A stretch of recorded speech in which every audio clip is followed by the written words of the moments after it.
confidence they have when they come off the bus is the thing I find the most fascinating.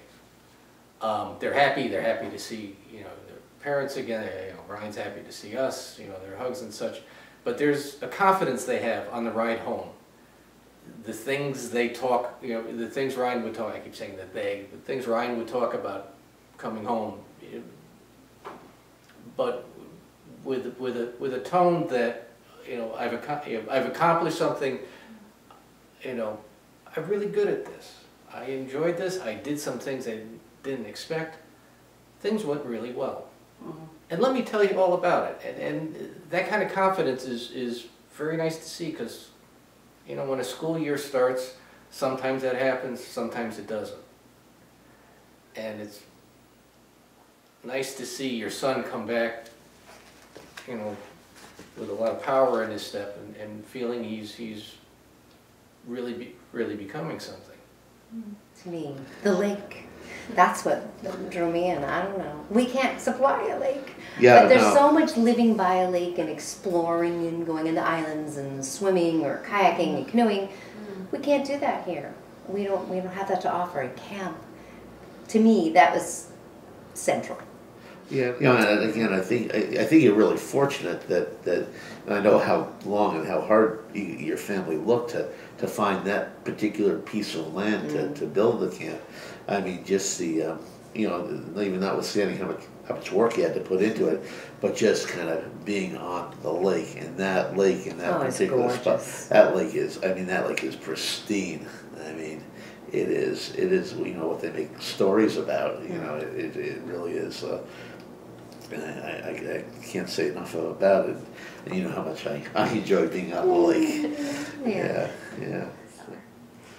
Well, it was a big decision for us to send Molly to camp the first year, because Bill and I were not campers to begin with, and we were a little apprehensive. She was our oldest. We were nervous, but we had a lot of faith and trust in the leadership at the camp.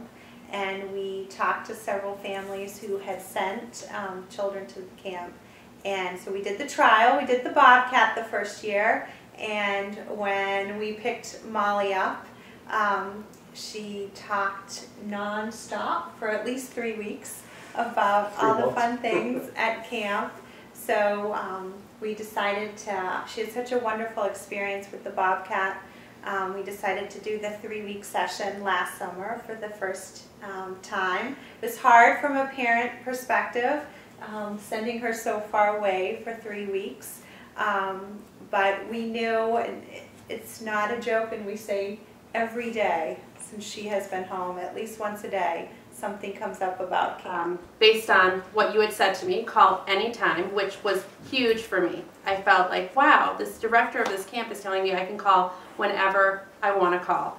And that was great. So I called the day that the second day that he was there, and had gotten feedback that he was adjusting well, and he was really jumping into things, and that put me at ease. But what really made the difference was the first letter.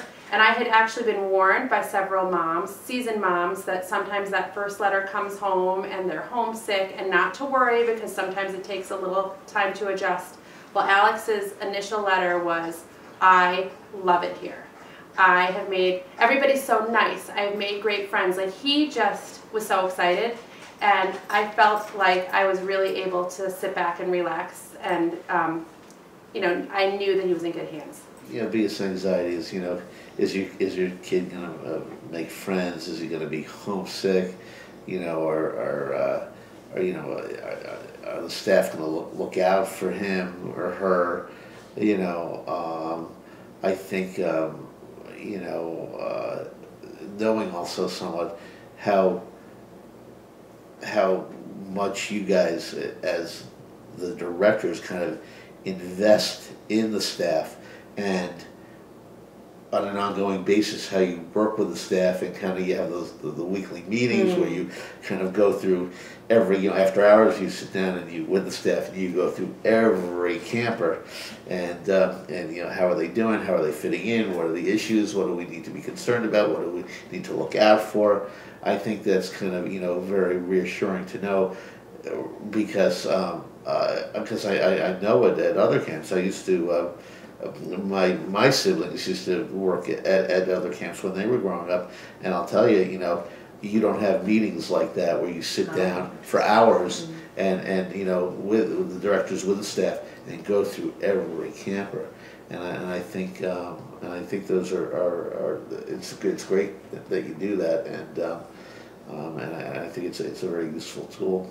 Advice, I would definitely suggest meeting with you and you and Wes if possible, because I think that was huge. I think you coming to my house with your kids and being so warm and understanding to all the anxieties that I was feeling as a mom was huge.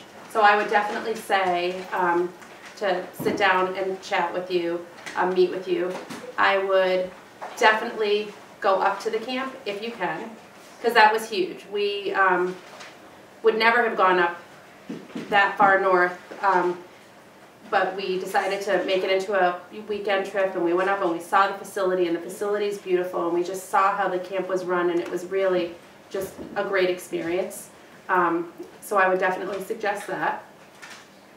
And I feel like Alex has this amazing experience now that he'll carry with him forever, that I'm so excited he's been able to have.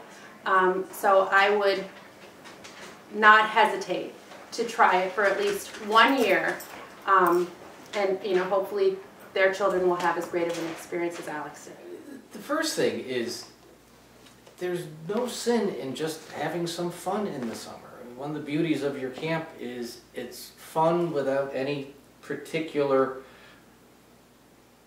academic, athletic goal that has to occur. There's no great accumulation of a particular focus. You can just have fun and you can experience different things. So I don't think there's anything wrong with the first step, him having some good fun without any strings attached.